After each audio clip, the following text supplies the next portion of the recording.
तुझ्या स्वप्नांचा आभाळ मला देऊच नको, नकोच ते तुझा आभाळ घेऊन मी तरी काय करू. माझं स्फोट मला जड झालंय, सांग ना तुझं पोट कुठून भरू. माझं स्फोट मला जड झालंय, सांग ना तुझं पोट कुठून भरू. तो चंद्र, ते सूर्य, ती लुकलुकणारे तारे, यांचं कधीच भ्रमण नसतं माझ्या जीवनाच्या आभाळात.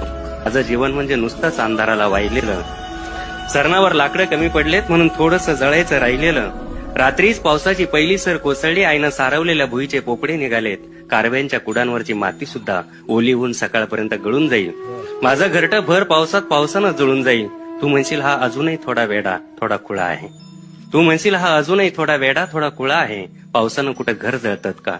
पण जळतात झोपड्या, हे तुला पटणार नाही. मी कितीही ओरडलो बेंबीच्या देठापासून, तरी हा आवाज तुला आतला वाटणार नाही. म्हणून तू समज कर अथवा गैरसमज कर. म्हणून तू समज कर अथवा गैरसमज कर.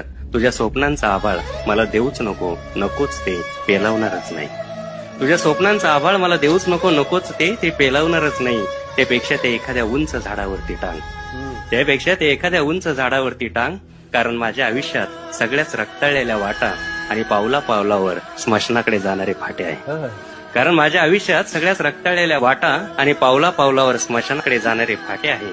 कशाला माझ्या मागे लागतेस पोरी, या निवडुंगाला पेऱ्या पेऱ्यावरती काटे आहे.